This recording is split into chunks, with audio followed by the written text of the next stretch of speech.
Bonsoir à tous, c'est Florian. Ce soir, petite vidéo depuis un bon moment. Je sais, ça fait très longtemps que j'ai pas refait de vidéo quand même déjà. Pourquoi? Pour donc tester ce soir le LG Optimus One sous Android 2.2, donc Froyo, que j'ai reçu donc il y a quelques jours et que j'ai eu quand même largement, j'ai eu largement le temps d'en faire le tour. Pourquoi? Tout simplement parce que en fait il a très peu de défauts et beaucoup de qualité. Alors je cherche pas à faire mon lèche-cul ou quoi que ce soit envers LG. C'est juste qu'au départ je m'attendais vraiment à pas avoir un téléphone génial, à avoir un téléphone potable, mais sachant qu'il était disponible à 1 € chez à peu près tous les opérateurs et que c'était un téléphone qui venait de sortir, qui était en entrée de gamme, un peu milieu de gamme, et je me suis dit ça va pas être terrible. Et puis finalement, en fait, c'est carrément assez extraordinaire de voir que un téléphone qui est proposé à 1 €, en tout cas chez Orange, soit aussi bon, aussi rapide et propose aussi peu de défauts. Donc tout de suite on va passer aux défauts. Enfin non, je vais vous faire une petite description de l'appareil quand même. L'appareil donc en lui-même, on a un téléphone qui, si on le compare à un BlackBerry, fait à peu près la même taille, à peu près la même épaisseur, je dirais. Ah quoique, non, peut-être pas la même taille, en fait je me suis trompé, il est un petit peu plus grand quand même le LG. On a un écran de 8 cm de diagonale, un appareil photo 3 mégapixels, donc sans flash ni rien, avec autofocus et détection des visages. La résolution de l'appareil c'est du 320 x 480, la résolution de l'écran. Qu'est-ce qu'on a d'autre? Pas grand chose. Là on a le bouton, de mise en marche ou de mise en veille. Là donc on a la prise jack 3.5. Là ça se voit pas beaucoup, hein. C'est un peu son défaut, c'est que les boutons on les voit pas. Là on a les boutons de volume. Là la prise micro USB pour brancher le chargeur. Et petit détail qui comme ça paraît bête mais qui a son importance, il faudrait que je réussisse à l'ouvrir. Voilà. Le dock pour micro SD qui en fait on dirait pas, mais voilà, on pousse un petit peu et en fait ça se fait comme ça et donc on met sa carte dedans. Pas obligé de retirer la batterie pour pouvoir mettre une micro SD en dessous de la batterie, ce qui fait qu'il faut rallumer le téléphone ensuite, comme avec par exemple le HTC Desire qui pour ça était totalement à la ramasse, et pas que là-dessus d'ailleurs.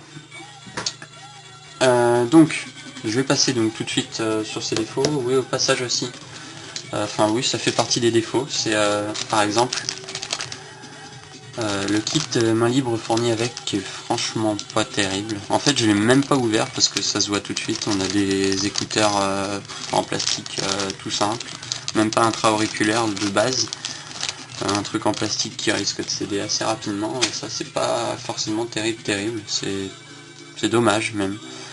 Mais bon, si vous avez un casque, allez-y, prenez votre casque.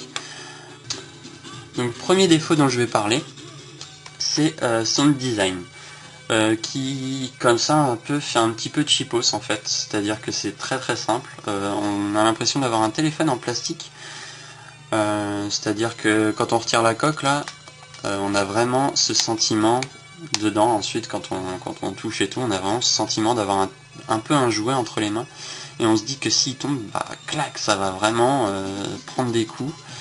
La coque en elle-même n'a pas l'air très résistante autour, c'est pas très inspiré, et franchement ce gris avec ce mélange de bleu, ça fait pas franchement très ragoûtant comme ça. Il y a un modèle en noir qui est quand même déjà un peu plus sobre, plus épuré, plus design, mais c'est pas non plus génial, hein. Moi j'étais un petit peu déçu du design. Aussi à mettre dans le compte du design, donc j'en parlais au début, les boutons, donc le bouton de mise en veille et les boutons volume, qui sont franchement à part en appuyant avec, ou alors faut vraiment avoir l'habitude de le choper, le bouton il est vraiment presque rentré dans le téléphone. Donc c'est un petit peu bête, sachant que par exemple sur un iPhone ou même un autre type d'appareil, le bouton sera quand même un peu plus accessible, on aura le sentiment d'appuyer dessus, et ce sera quand même un peu mieux, parce que dans sa poche, voilà quoi, c'est pas forcément super simple d'accéder au bouton de volume, et donc c'est un petit reproche que je lui fais à ce niveau là. Qu'est-ce que j'ai eu aussi comme... ah bah oui, aussi dans le design, on aurait peut-être bien voulu un petit bouton pour mettre directement en mode vibreur ou pas en fait.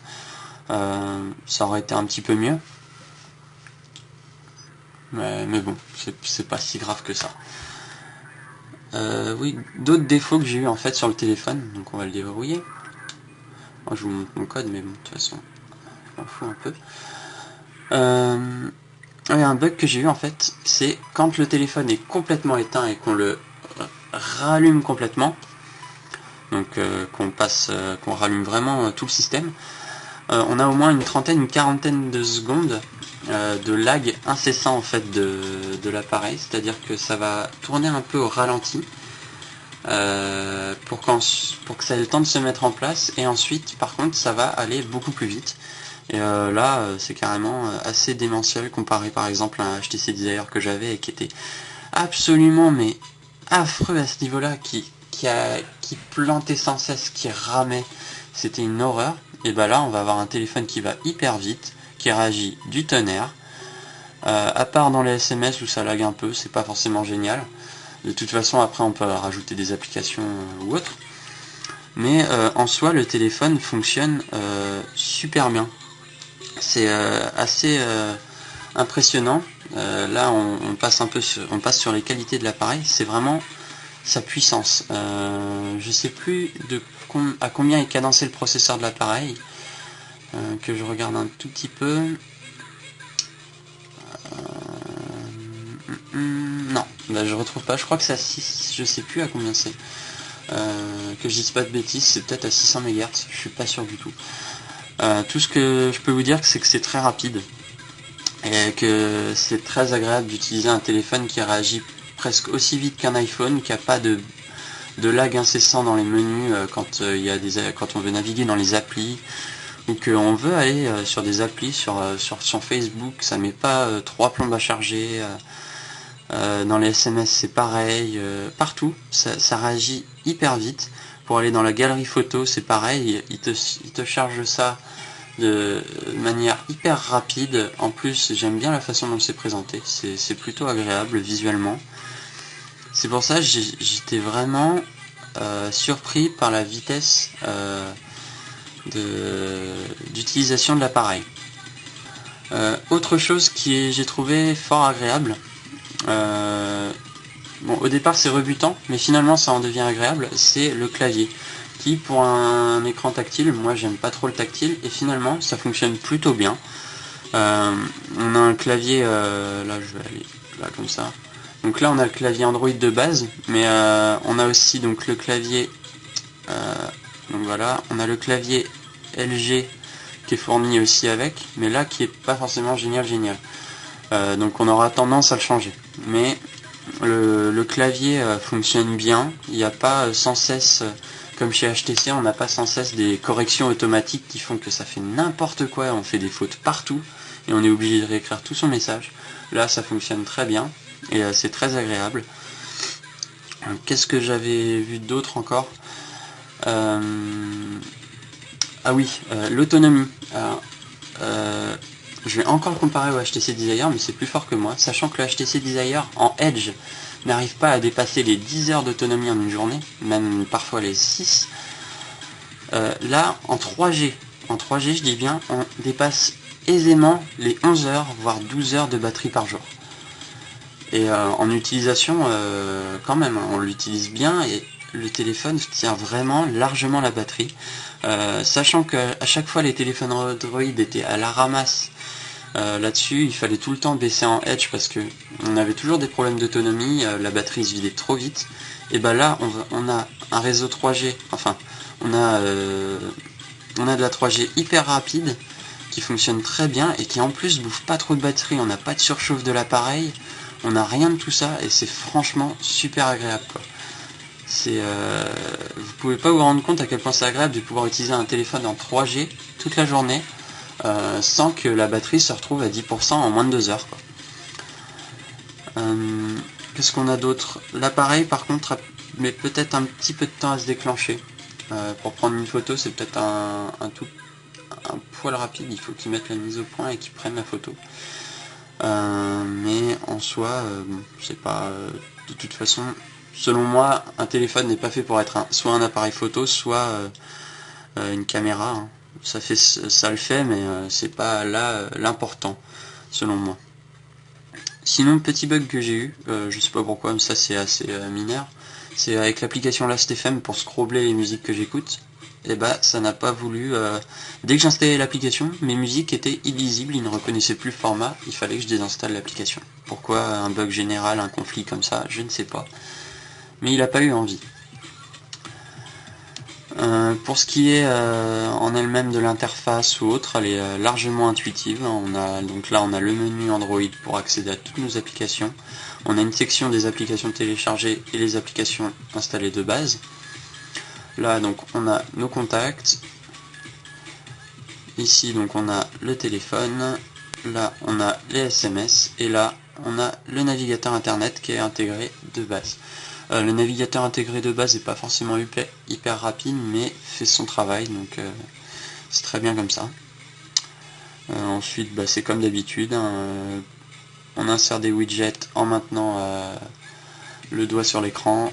Hop, on a tout un tas de widgets. Voilà, clac.